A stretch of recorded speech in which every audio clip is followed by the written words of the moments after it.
গোসল করাইয়া কাফন পড়াইয়া রাখিবে যখন কবরে শোয়াইয়া। গোসল করাইয়া কাফন পড়াইয়া রাখিবে যখন কবরে শোয়াইয়া। লইয়া গোকুলে গোলাম বলিয়া, লইয়া গোকুলে গোলাম বলিয়া।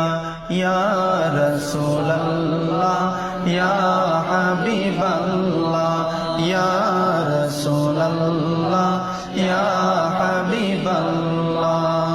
অন্ধকার কবর